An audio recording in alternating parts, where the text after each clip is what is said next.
एक ऐसा तूफान उठा कि 40 उपग्रह जलकर राख हो गए। ये सैटेलाइट दुनिया के सबसे अमीर व्यक्ति एलन मस्क के थे, जिन्हें 3 फरवरी को ही अंतरिक्ष में भेजा गया था। और एक साथ 49 सैटेलाइट अमेरिका के फ्लोरिडा से छोड़े गए थे। एलन मस्क की कंपनी स्पेसएक्स का सबसे ताकतवर रॉकेट फैल्कन 9 इन्हें केनेडी स्पेस सेंटर से लेकर अंतरिक्ष में पहुंचा था। लेकिन सैटेलाइट अंतरिक्ष में भेजने की स्पेसएक्स की टाइमिंग गड़बड़ा गई। जब स्पेसएक्स का रॉकेट उड़ा, उससे पहले सूरज की सतह पर एक तूफान भी उठा। तूफान से निकली ताकतवर गैसें तेजी से धरती की तरफ आ रही थी। सौर तूफान का ऐसा असर हुआ कि 49 में 40 सैटेलाइट नष्ट हो गए। एक वीडियो भी सामने आया जिसमें कुछ उल्का पिंड जैसी चीज धरती की तरफ बढ़ती दिखी। दावा है कि ये एलन मस्क के 40 सैटेलाइट में एक है, जिसका मलबा पृथ्वी की तरफ बढ़ता दिखा। स्पेसएक्स ने खुद ट्वीट कर इस खबर पर मोहर लगाई कि उनके 40 सैटेलाइट सौर तूफान में नष्ट हो गए।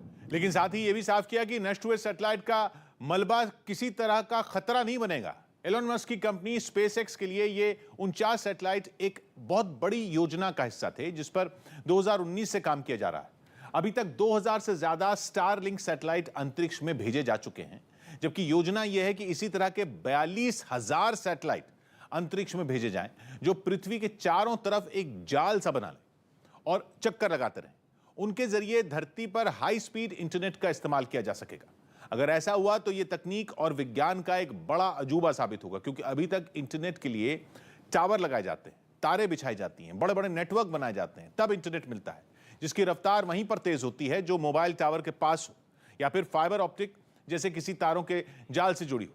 अगर स्पेसएक्स की योजना कामयाब हुई और सैटेलाइट से इंटरनेट मिलने लगा, तो दुनिया के हर कोने में, हर मुल्क में और हर जगह पर हाई स्पीड इंटरनेट की पहुंच हो जाएगी।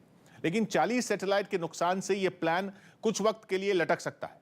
स्पेसएक्स को इस घटना से भारतीय रुपयों में करीब 375 करोड़ के नुकसान का अनुमान है। बताया जा रहा है कि छोड़े जाने के बाद यह सैटेलाइट पृथ्वी के सबसे निचले ऑर्बिट में रखे गए थे, और आमतौर पर स्पेसएक्स अपने सभी सैटेलाइट को इसी तरह कुछ वक्त के लिए निचले ऑर्बिट में रखता है।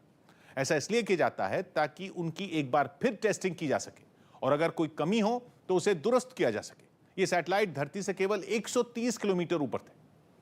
इतनी दूरी पर पृथ्वी का गुरुत्वाकर्षण तो होता ही है, इसके अलावा पृथ्वी के पर्यावरण का असर भी होता है। यही वजह है कि सौर तूफान का असर इन उपग्रहों